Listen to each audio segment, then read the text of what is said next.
Oke, halo teman-teman. Video ini saya ingin menjelaskan, mungkin banyak banget yang nanya, terutama di Instagram dan juga di Facebook ya, dan juga ujung-ujungnya lama-kelamaan itu masuk ke chat di WA juga yang personal gitu. Kang, kok mau-maunya bagi-bagi duit sedekah 1 miliar di bulan Ramadan ini? Kalau Anda pernah lihat Instagram saya atau mungkin sedang sering mantau Instagram saya pun melakukan namanya giveaway Ramadan. Ini terlepas bukan program untuk berbagi donasi ataupun bantuan ke teman-teman yang membutuhkan, tapi memang untuk engagement saya aja dengan Anda sebagai apresiasi saya buat Anda yang memang sering ngikutin saya. Saya bagikan hadiah giveaway banyak banget. Ya, total ada lebih dari 15 hadiah dan nominalnya juga puluhan juta gitu ya. Di video kali ini saya akan menjelaskan lebih kepada apa sih alasan, apa sih motif kenapa akhirnya seorang DWK Prayoga mau-maunya ngebagiin duit 1 miliar gitu ya. Nah gini, sejujurnya sebenarnya saya tuh secara pribadi, ini sejujur pribadi aja ya, bukan berarti saya gimana gitu ya. Saya punya program setiap bulan Ramadan itu berupa program berbagi. Ya, kalau Anda ingat di beberapa tahun sebelumnya kita pernah mengadakan yang namanya giveaway umroh dan itu dilakukan di YouTube. Mungkin Anda salah satu yang mengikutinya. Dan ketika itu sama seperti kayak saya sekarang, saya awalnya adalah tidak menginginkan itu dipublish. Khawatir, ya namanya manusia ya, hati kan. Itu yang pertama, dari masalah hati, keikhlasan dan segala macam. Kedua, bicara masalah omongan orang. Akan ada selalu yang ngomong tentang ini, ginilah, pamer lah, ria lah, apa segala macam. Akan selalu ada. Sampai akhirnya saya mencoba untuk istikharah, berdoa dan mencoba bertanya juga kepada Ustadz, apa yang bisa saya lakukan? Apakah saya publish? Apakah tidak? Maka jawabannya adalah, yaudah publish aja Kang, niatkan untuk syiar katanya. Ya sudah, akhirnya dengan Bismillahirrahmanirrahim, saya ambil kamera, saya shoot dengan tim saya di YouTube, bikinlah program giveaway umroh.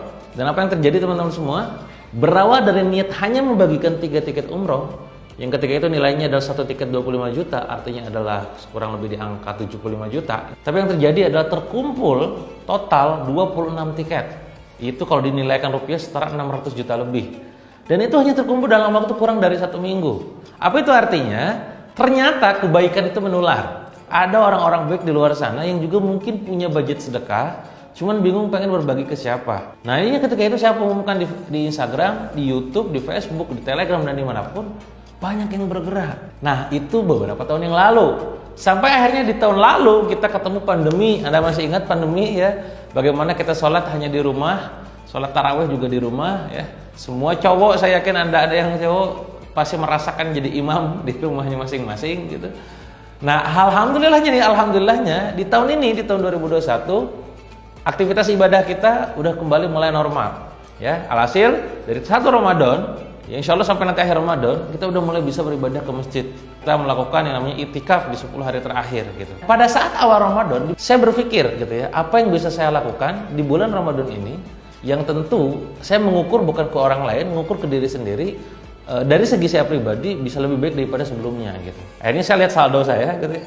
Wah lumayan nih gitu kan. Akhirnya saya putuskan ngobrol dengan istri, yaudahlah saya akan bagikan total uang senilai 1 miliar rupiah ya, di luar giveaway yang lain-lain tadi gitu ya, untuk orang-orang yang memang membutuhkan. Nah orang-orang membutuhkan ini kan macam-macam. Maka ketika itu saya bikinlah sebuah form, Google Form yang sebenarnya berjalan pada saat setelah jalan gitu ya. Saya sebarkan di Instagram dan hanya cuma 2 atau 3 hari kalau nggak salah, itu terkumpul hampir 2000 lebih bahkan 2000 orang mengajukan dari mulai yayasan, pondok, pesantren, masjid gitu ya, sampai gerakan berbagi dan apapun, termasuk NGO ya, dan lain-lain ya, ada personal juga gitu ya. Terkumpul dari data sekian banyak dan akhirnya saya bingungnya kenapa pada saat melihat angkanya saya baru sadar ternyata 1 miliar kecil teman-teman. Jadi sekali lagi saya baru sadar ternyata angka 1 miliar itu kecil ketika melihat kebutuhan mereka sangat-sangat besar. Nah lagi-lagi balik ke pertanyaan besar, kenapa Kang Dewa mau melakukan ini? Untuk menjawab pertanyaan itu saya akan cerita teman-teman. Semoga cerita ini bisa menginspirasi Anda. Boleh nanti Anda bagikan video ini ke teman-teman yang lain, semoga bisa menjadi wasilah kebaikan buat mereka juga ya. Oke gini, teman-teman, dulu di zaman Rasul ada seorang sahabat namanya Thauban.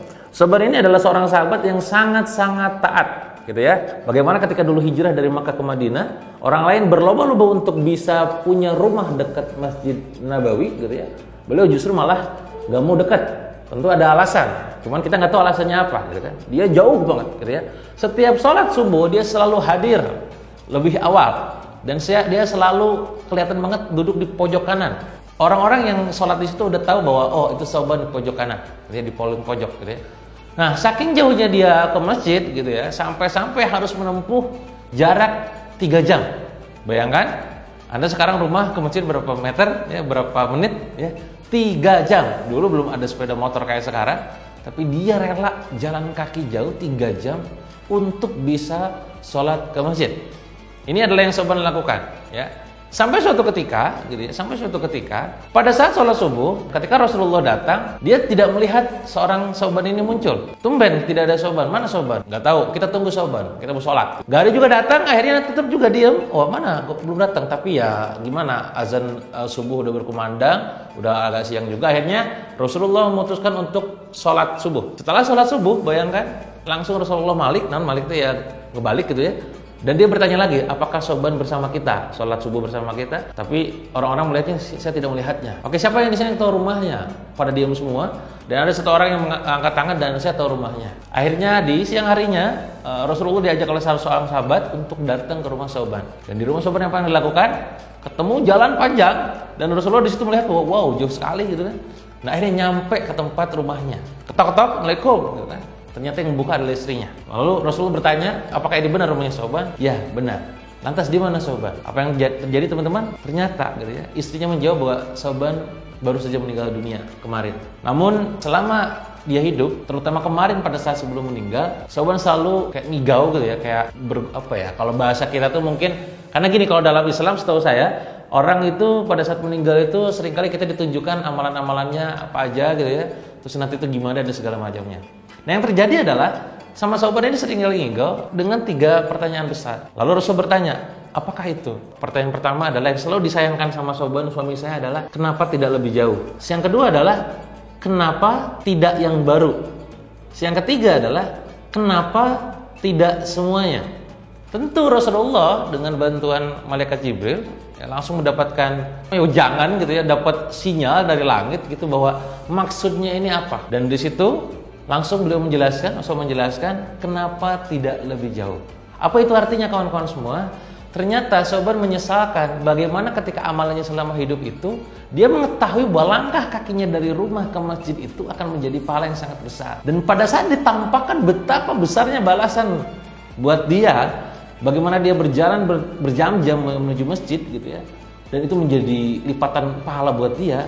Dia menyesalnya kenapa nggak lebih jauh kalau tuh kayak gitu, kenapa saya nggak bangun rumah lebih jauh dari sini, kenapa saya nggak lebih jauh lagi jaraknya ke masjid gitu kan. Karena setiap langkah kaki kita akan dijadikan dihitung sebagai pahala. Itu pelajaran penting buat kita. Anda yang sekarang masih diberikan kesehatan fisik yang kuat, masa Anda malas-malasan ke masjid gitu ya? Bagaimana dulu 3 jam bayangin jalan kaki, dan itu menjadi pahala. Dan itu disesalkan seakan-akan kayak disesalkan sama Sauban. Lantas yang kedua, kenapa tidak yang baru? Jadi suatu ketika Sauban ternyata dia bertemu dengan seseorang yang waktu itu lagi musim dingin. Nah pada saat musim dingin, kondisinya ketika itu dia menggunakan baju yang baru di dalam, baju yang lama di luar. Nah pada saat melihat seorang sahabat yang memang dia kedinginan, dia melepas baju yang di luarnya, lalu dipakaikan kepada sahabatnya, gitu ya, dikasihkan. Nah itulah ditampakkan sama malaikat ya, sama Allah itu ditampakkan bagaimana amalan itu sangat luar biasa gitu. Dan di titik itu pula Sauban merasa, wah tahu kayak gitu, kenapa saya gak ngasih yang baru aja gitu. Ternyata amalan yang sederhana itu bisa menjadi luar biasa di mata Allah Subhanahu wa taala. Itu ada 2 penyesalan. Penyesalan yang kedua yang terjadi sama Sauban gitu ya, bagaimana amalan-amalan dia di muka bumi sangat luar biasa gitu ya, ketika kematiannya mau tiba ditampakkan gitu ya. Nah yang ketiga, pertanyaan ketiga tadi adalah kenapa tidak semuanya gitu ya. Nah, apa yang terjadi ketika itu Sauban ketemu dengan seorang yang memang sedang membutuhkan makan gitu ya. Dia ada rotinya dikasih setengahnya. Nah, dari titik itulah ternyata ditampakkan itu adalah amalan yang luar biasa. Dan lagi-lagi Sauban seakan-akan menyesal, tahu kayak gitu kenapa saya nggak kasih semuanya aja? Kenapa kok cuma dikasih sepotong doang rotinya gitu. Apa pelajaran buat kita teman-teman semua dari 3 penyesalan, 3 pertanyaan sebelum Sauban ini meninggal, seorang sahabat Rasul ini? Pertama tadi, kenapa tidak lebih dekat? Ya, kenapa tidak yang baru? Kenapa tidak semuanya? Ini menjadi pesan buat kita selama di dunia ini hidup. Kalau mau berbagi, kalau mau beramal, monggo totalitas gitu ya. Jangan setengah-tengah gitu. Mumpung masih hidup, jangan sampai ada penyesalan. Apalagi saya pribadi pernah ngalamin koma, ya, komanya hampir 1 minggu lebih. di rumah sakit 2 bulan.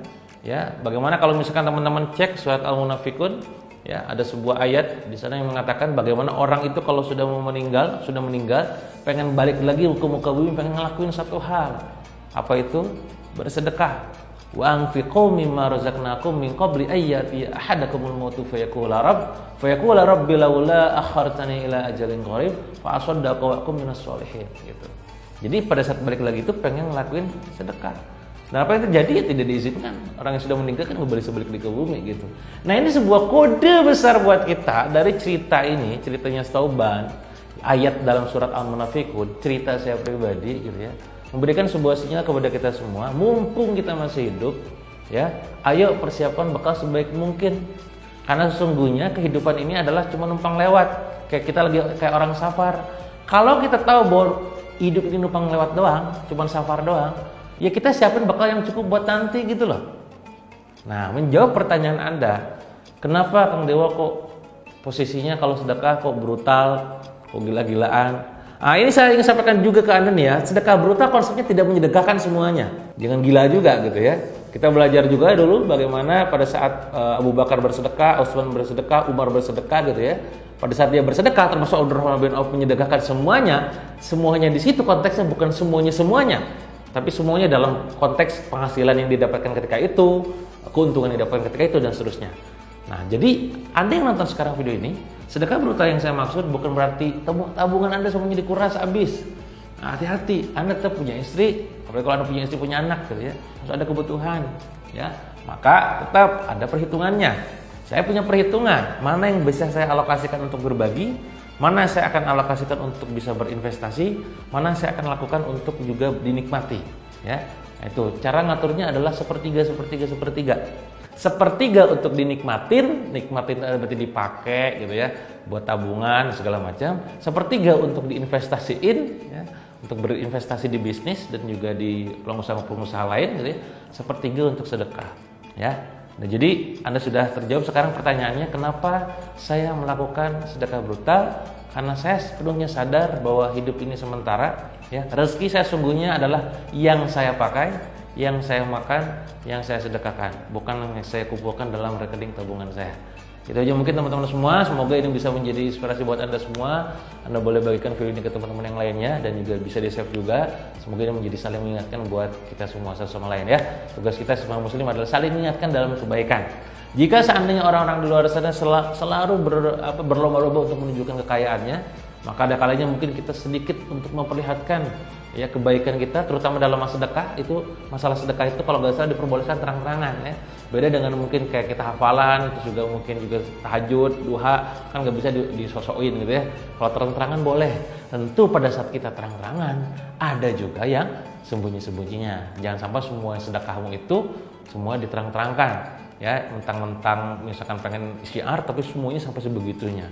Tetap tugas kita adalah positive thinking, sangka baik dengan orang-orang yang melakukan syiar kebaikan berupa sedekah, ya. Itu aja mungkin dari saya teman-teman, semoga menginspirasi.